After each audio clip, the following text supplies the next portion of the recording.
E aí, seja muito bem-vindo a mais um episódio aqui do Mini Prosa, o lugar onde a gente manda um trote diferente a cada episódio. Alô, é da pizzaria? Viu, vocês trabalham com roupa? Não? Você trabalha pelado? E de vez em quando a gente manda aquele trote educativo para poder espalhar a palavra dos livros e das narrativas e falar um pouco sobre como estas coisas afetam a nós mesmos e a forma como a gente percebe o mundo ao nosso redor. Meu nome é Guilherme Makoto e hoje a gente vai falar de uma obra que veio para quebrar tudo. Estamos falando de Olhos d'Água, de Conceição Evaristo. Caramba! Vamos rodar logo essa vinheta pra gente poder falar desse livrinho muito especial. Simbora!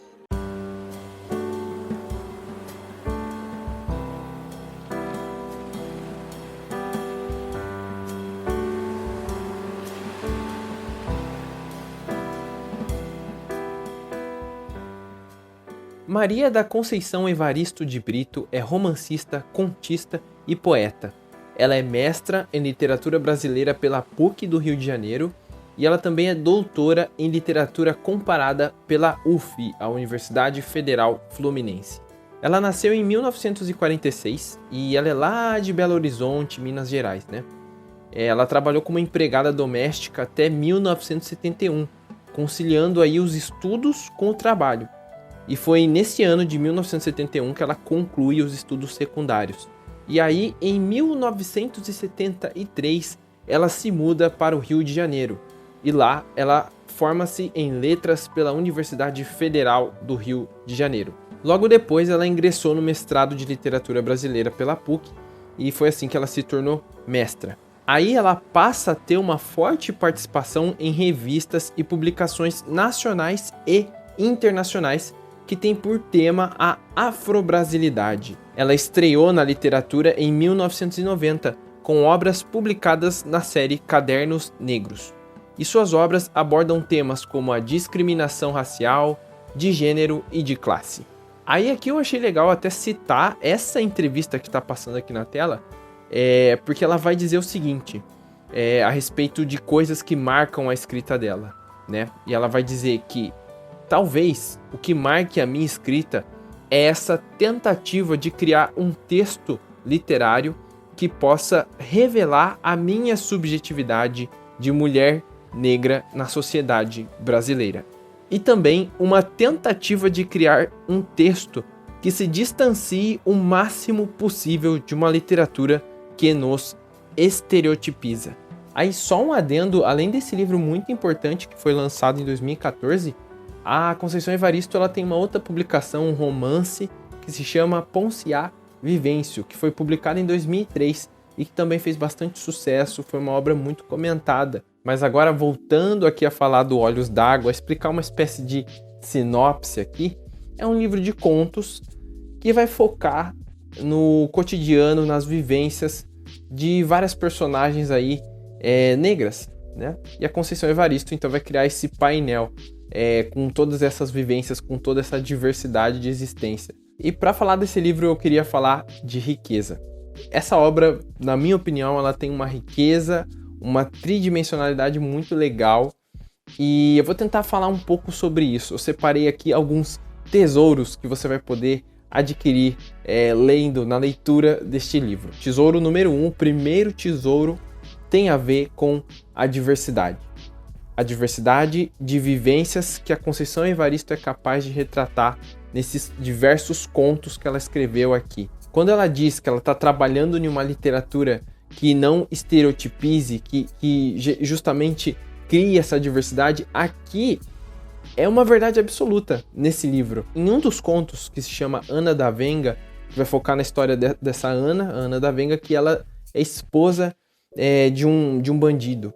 Né? E um dia em casa ela vê entra todo o grupo dele, o grupo do da Venga, que é o marido dela, ele entra todo mundo ali na casa dela e ela fica espantada porque ela não vê o marido dentre o grupo e todos estão com uma expressão meio preocupada assim, então fica aquele clima de meu Deus, aconteceu alguma coisa. E aí a gente vai desbravando a história dela a partir disso. Isso é uma história que ela vai oscilar entre a violência de um cotidiano violento, de uma comunidade pobre, né? De pessoas tentando ganhar a vida na base do crime, no caso.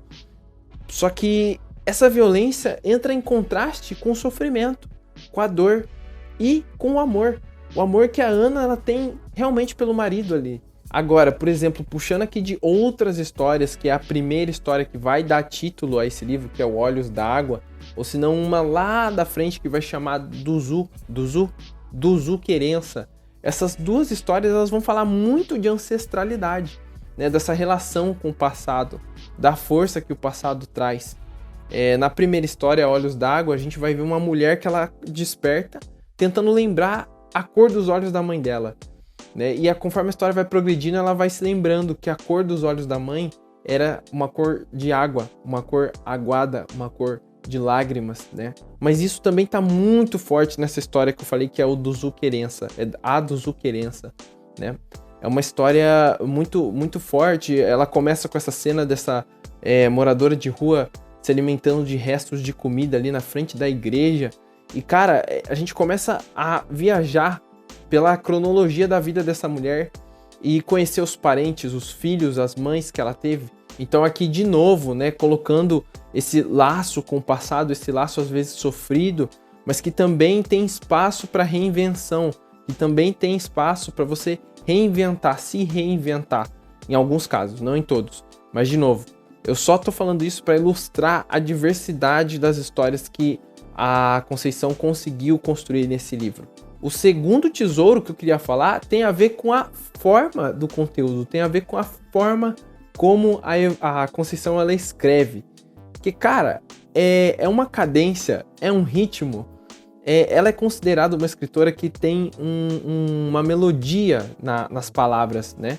E isso é realmente verdade. Eu pelo menos tive essa impressão aqui também. Que em muitas linhas ali, a autora ela consegue criar uma poesia, né? Ela consegue repetir umas palavras, ela consegue fazer um jogo ali, quase que uma dança ali, rítmica, sabe? Então eu acredito que ela seja, também vi em algumas entrevistas, que ela é uma escritora que presta muita atenção nas palavras que ela coloca, ela se preocupa com isso, e ela costuma até mesmo ler em voz alta o texto para sentir como ele é fluido, como é que ele está sendo passado ali para quem está lendo. Agora você imagine essa diversidade que eu falei, embalada nessa forma de escrever. E agora eu vou partir para o terceiro tesouro desse livro, a terceira camada que me deixou muito encantado. Existe no livro, como eu falei, um retrato muito forte, né, muito realista às vezes assim, do sofrimento do negro na sociedade, da negra na sociedade, na sociedade brasileira.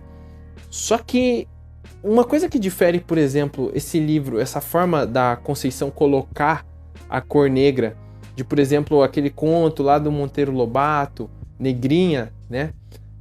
Tem uma diferença porque aqui eu sinto, quando ela escreve, a Conceição escreve falar sobre os negros, e mesmo ela falando do sofrimento, das dificuldades que ela está expondo, né? Que essa sociedade que a gente está estruturado impõe para esses indivíduos, para esses personagens, existe um orgulho. Ela vai evocar várias entidades religiosas das religiões de matriz africana. Ela vai colocar isso no texto, ela também tem pontos que ela vai falar da linda cor negra, né, que Deus deu para aquele rapaz. Eu sinto que ela consegue sempre trazer um orgulho das raízes, né, uma grandeza em ser negro. Quando você já tá atropelado, porque você é atropelado, né, você é invadido por esses contos que são muito fortes. Não se engane pelo tamanho do livro, ele parece pequeno, mas ele tem uma potência muito forte. O mais bonito foi no fim, cara, porque o último conto, ele evoca de novo essa questão da ancestralidade, evoca de novo essa questão da diversidade e sofrimento, só que ela amarra tudo isso com essa coisa do olho, né? Essa imagem do olho, que dá título ao livro, que é o primeiro conto, que começa com essa mulher tentando lembrar a cor dos olhos da mãe. E no fim, eu poderia dizer aqui, pode ser uma interpretação minha, mas eu tive a sensação que no último conto é uma resposta, né? Que esses olhos, qual é a cor desses olhos? E ela vai dizer de uma forma tão bonita que, apesar de um olho chorar o sofrimento, as lágrimas, o outro tá lá, buscando a solução, buscando vencer, buscando se orgulhar. citando a frase que está aqui no prefácio do livro, o prefácio feito pela Heloísa Toller Gomes. Ela coloca aqui, parafraseando um dos contos do livro: minha mãe sempre costurou a vida com fios de ferro. E esse foi o vídeo de hoje. Muito obrigado por ter assistido. Vou deixar aqui na descrição o link para você poder comprar esse livro através do link aqui do canal, porque você apoia, você ajuda a gente aqui, sem gastar R$1 a mais por isso. E de novo aqui, fazendo uma recomendação, esse livro ele também tá bem baratinho, beleza? Então dá uma olhada lá, compra lá e compra pelo link aqui, hein? Pelo amor de Deus, hein? Que aí vai dar uma ajuda top. Pedi aí para você colocar o seu like, comenta aí o que você achou do vídeo e me manda aquela crítica construtiva, porque o meu objetivo é melhorar e sempre, beleza? Muito obrigado e até a próxima. Tchau, tchau. É nóis, valeu, falou!